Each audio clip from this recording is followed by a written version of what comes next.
Consider this. All the technology we use, from our phones to our refrigerators, runs on electricity. Tiny little electrons flow through wires and circuits, carrying information and power. It's a system we've perfected over a century. But what if we could do the same thing with light? Instead of electrons, we could use photons, which are particles of light. This is the amazing idea behind optical nanocircuits. We are taking the rules of electronics and applying them to the world of light, but on a scale so small it's hard to even imagine. It's like building highways for light beams, allowing us to control them with incredible precision. This isn't just a cool science experiment, it's the beginning of a whole new kind of technology. So, what is an optical nanocircuit? Think of a regular electronic circuit, the kind you'd find inside your computer. It has paths for electricity to follow and components like resistors and capacitors that control the flow. An optical nanocircuit does the exact same thing, but for light. Instead of copper wires, it uses tiny, nanoscale pathways to guide light. And instead of controlling electrons, it manipulates photons. The nano part is key here. We're talking about structures that are thousands of times smaller than the width of a human hair. This allows us to work with light in ways that were previously impossible, opening up a world of new possibilities for technology. The big difference between these new circuits and the old ones is speed. Light is the fastest thing in the universe. Electronic circuits are fast, but they have a speed limit because electrons have mass and bump into things as they travel through a wire, creating heat and resistance. Light, on the other hand, zips along without these problems. By using photons instead of electrons, we can create circuits that are potentially thousands of times faster and more efficient. This means we could process information at mind-boggling speeds, revolutionizing everything from internet communications to supercomputing. It's like upgrading from a bicycle to a rocket ship. This whole new field of building circuits for light has a name: metatronics. It's a combination of metamaterials and electronics. Metamaterials are special, engineered materials that can do things normal materials can't, like bend light in unusual ways. By combining these amazing materials with the principles of electronics, scientists are creating a new technological toolkit. They are essentially learning to speak the language of light at the nanoscale, building components that can store, direct, and filter it. This isn't just about making our current technology smaller or faster. It's about inventing entirely new kinds of devices that will solve problems we haven't even thought of yet. To build a circuit, you need basic components. In electronics, these are resistors, capacitors, and inductors. Resistors slow down the flow of electricity, like a narrow pipe slows down water. Capacitors store electrical energy, like a small battery. Inductors store energy in a magnetic field. Well, in the world of optical nanocircuits, scientists have found clever ways to make nanoparticles do the same jobs, but for light. It's all about how different nanoparticles interact with the light that hits them. By carefully choosing the material, size, and shape of these tiny particles, we can make them act just like the electronic components we know and love. Let's talk about how this works. A nanoparticle made of a special ceramic material, for instance, can act like an optical capacitor. When light hits it, the particle stores some of the light's energy in an electric field before releasing it.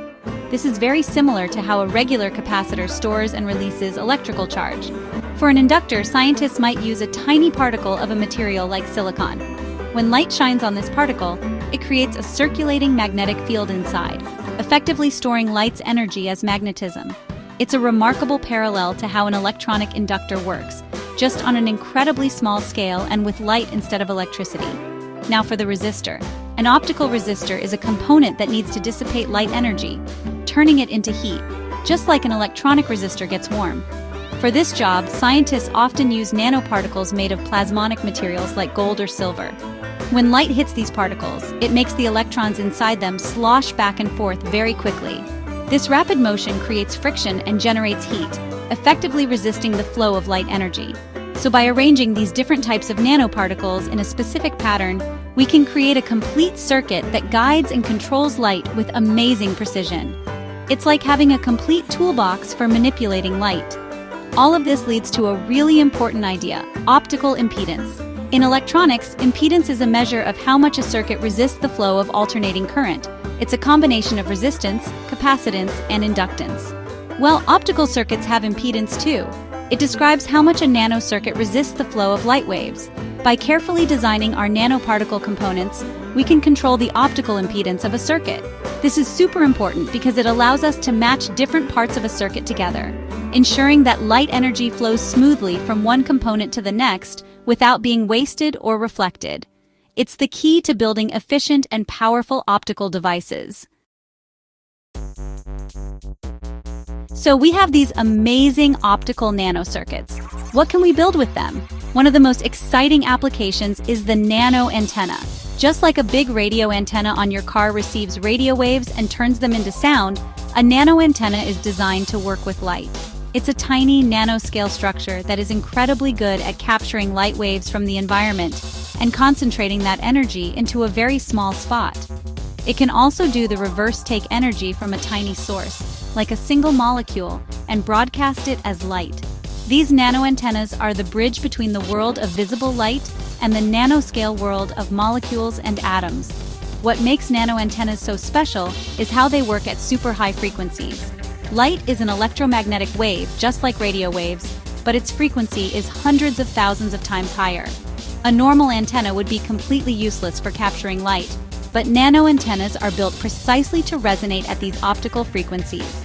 They are designed using our optical circuit principles, combining plasmonic, which are resistor-like, and dielectric, which are capacitor-like, materials to create a structure that is perfectly tuned to the wavelength of light.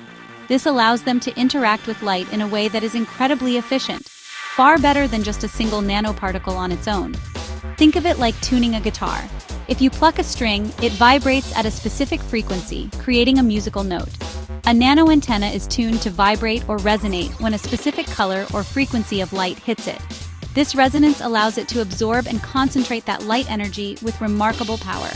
By changing the nanoantenna's shape, size, and the materials it's made from, scientists can tune it to interact with any color of light they want, from infrared to ultraviolet.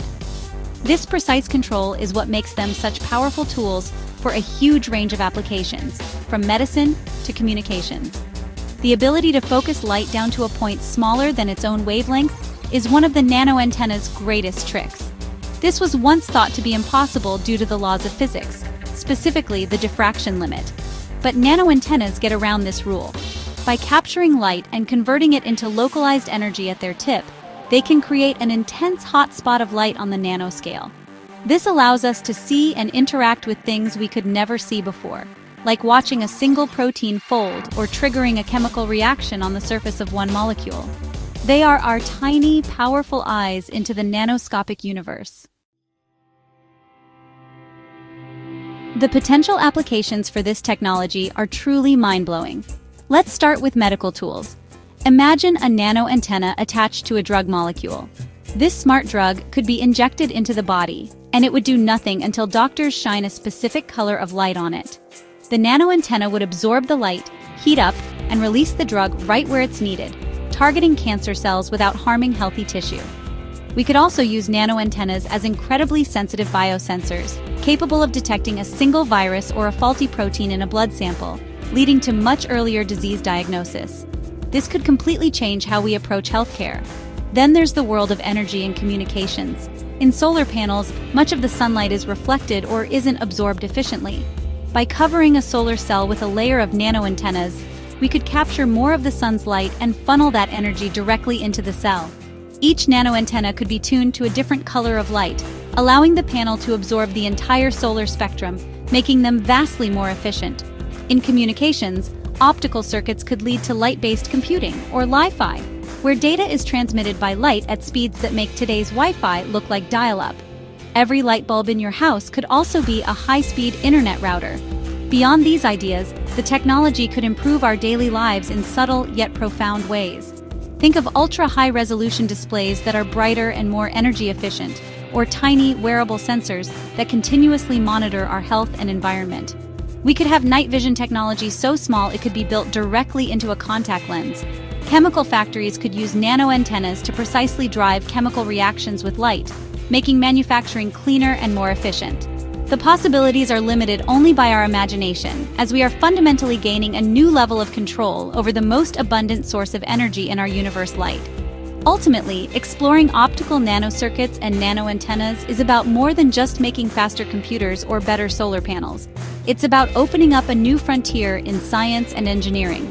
For centuries, we have mastered the flow of electrons. Now, we are learning to master the flow of photons. This shift from electronics to metatronics will create technologies that we can barely dream of today. It represents a fundamental change in how we interact with the world at its smallest scales, promising a future that is brighter, faster, and more connected than ever before. It's a very exciting time to be a science fan.